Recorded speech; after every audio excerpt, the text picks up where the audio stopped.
My name's Liam. I'm 38 and I'm in recovery from drugs and alcohol. I'm from the northwest. I'm from Bolton.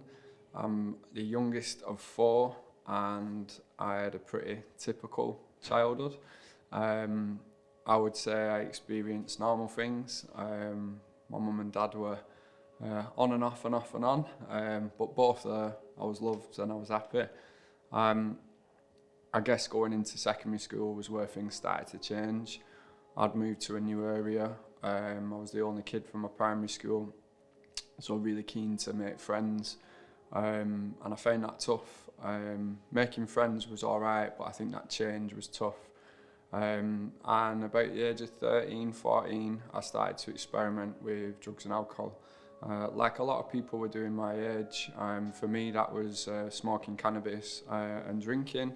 And you know, when I started doing that stuff, I had no knowledge of long-term consequence, no knowledge of the impact on your mental health, and certainly no knowledge of addiction. And pretty much from the moment I started doing it, I had a relationship with drugs and alcohol that would be there for around 19 years. Initially, it wasn't really about the feeling or kind of anything like that. It was more about the kind of image, association, a bit of ego probably, and definitely the party. And you know, things progressed pretty quickly. By the age of 15, 16, I was taking Class A's alongside life events, I suppose. So for me, in my sort of mid-teens, my dad was actually sent to prison.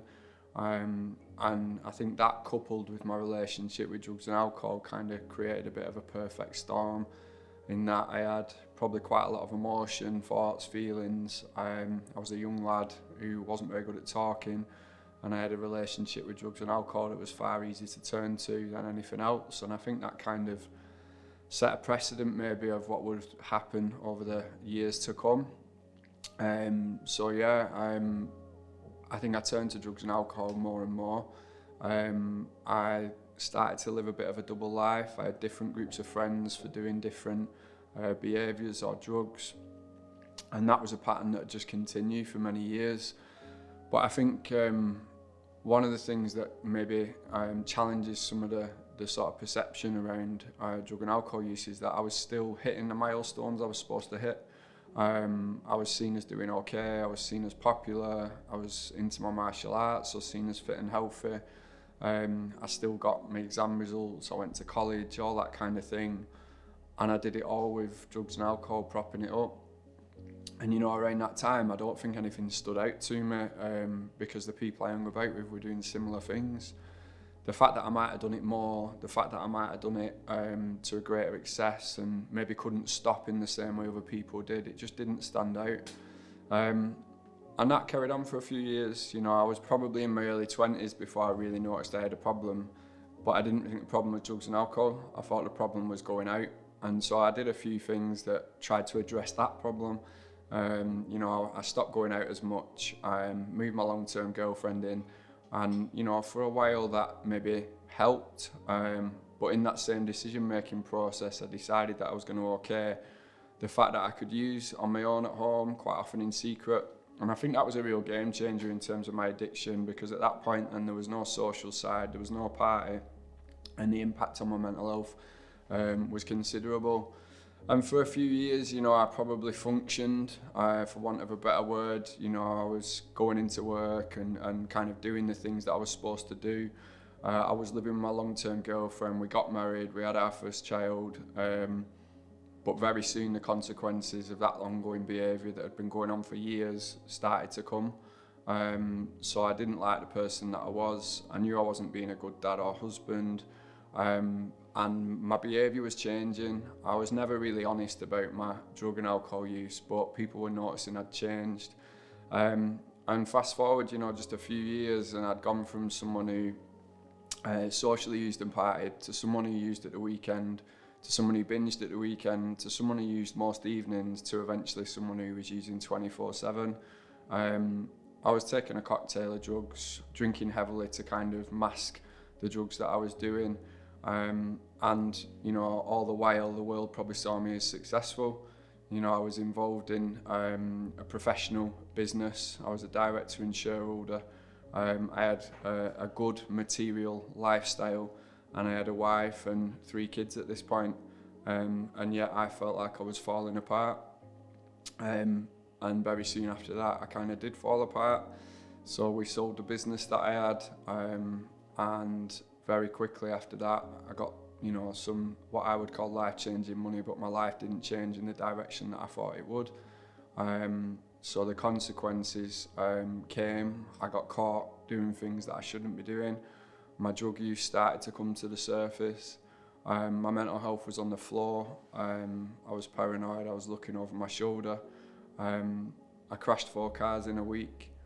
My family became aware of what I was doing, tried to put a plan in place, and it failed.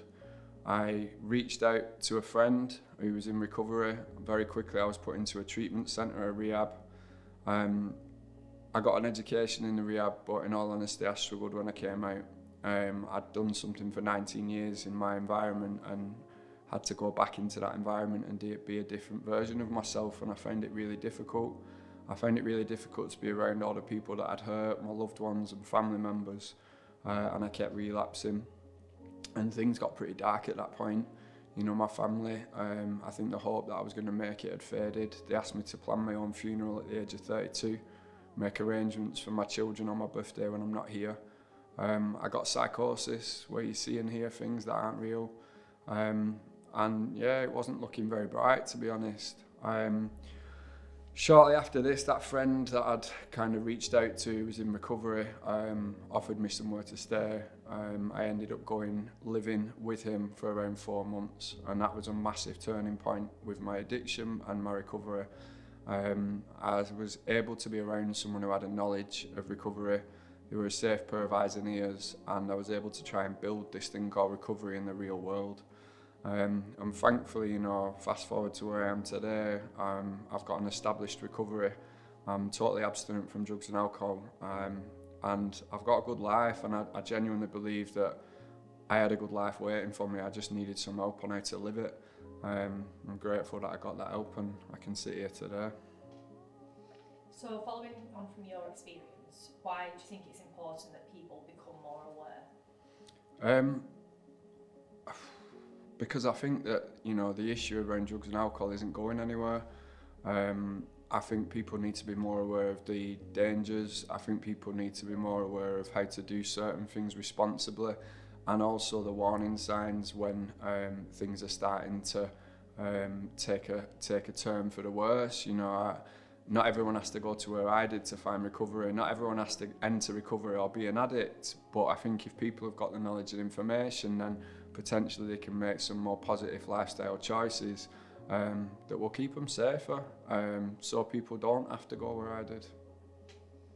Why do you think alcohol in particular is such a big issue?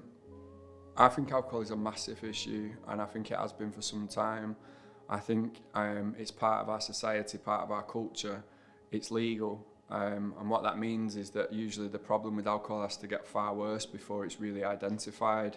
You know, people, unfortunately, we can kind of laugh off behaviours because someone's drunk, or kind of be like, oh, you know, what's he like, and oh, he was leathered, and this sort of thing, when actually that person could be deeply unhappy. They could be dealing with thoughts, feelings and emotions, and you know, when everyone else goes home having a giggle, they might be going home carrying on. You know, we drink, we wet the baby's head with a drink in this country, and we send people off at a wake with a drink, and we drink at pretty much every event in between. So it is a huge issue. I'm not anti-drinking, I'm genuinely not. Like, I know some people can do it, but I think people should do it knowing the facts. You know, alcohol's a depressant. I didn't know that until I was 32. The amount of people who are struggling with the mental health and they're turning to a drink, probably without that knowledge. You know, there's a number of different things that I just think we need to be a bit more aware of, so people can do something responsibly and safely, and probably more importantly, know that there is a way to stop should they need to. And on the other hand, do you think drugs are a bigger problem today than they have been previously? That's a really difficult question, because I think drugs have been a problem for quite a long time, but I do think there's some changes in the way that drug culture is today. I believe that, you know, when I was younger, people talked about glamorizing drugs, where today I think the bigger problem is them being normalised. You know, dare I say, most pubs in the northwest and most young people who drink are not that far away from taking a drug at the same time. I believe drugs are more readily available.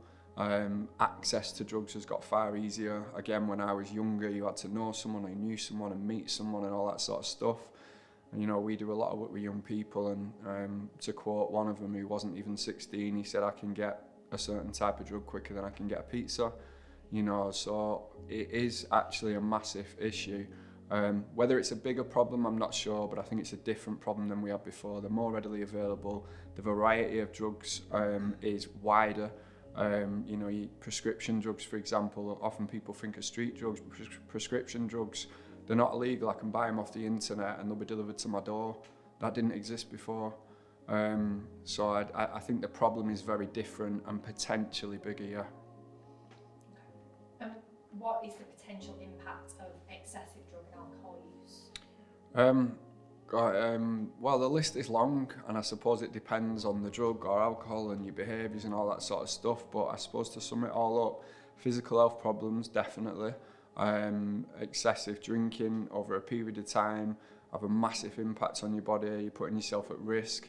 Equally, stopping alcohol suddenly, if you are alcohol dependent, can be a big risk, and you're at risk of seizures. So you probably do need some medical assistance, advice and support if you're going to do that.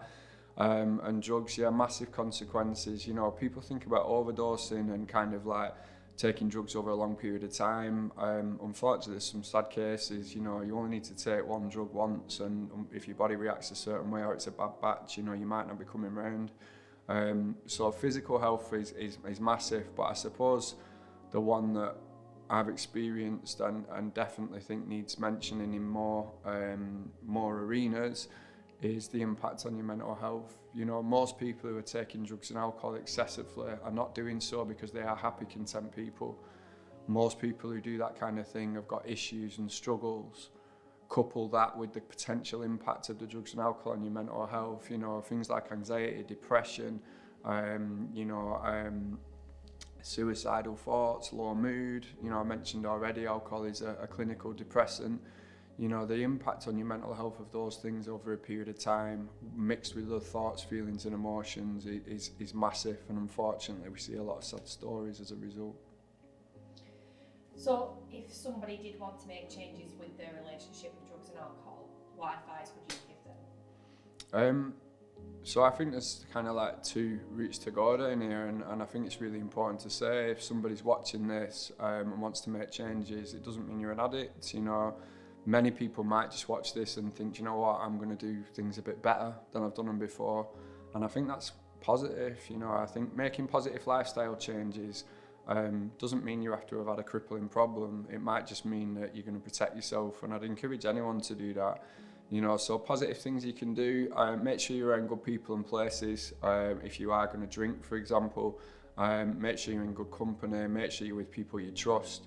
Have a look at your habits and your kind of patterns of behaviour around alcohol and drugs. You know, if you're someone who drinks nearly every night, see if you can go to a weekend. You know, try and make some changes that will benefit you. You know, have a good routine. Have a good structure, and just kind of like take care of yourself a little bit better around these things. But then there's the other side to it, which is people who may be dependent or in addiction, and I think for those people it's a different kind of approach or help that's needed. Being in addiction, particularly around drugs and alcohol, can be really lonely.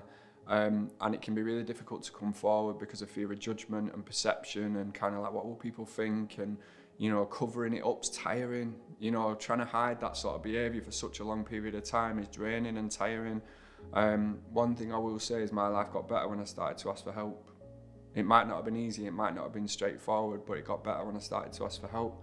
So if you are one of the people that maybe is dependent, that maybe thinks their problem is more than just a bad habit, then please ask for help. Reach out.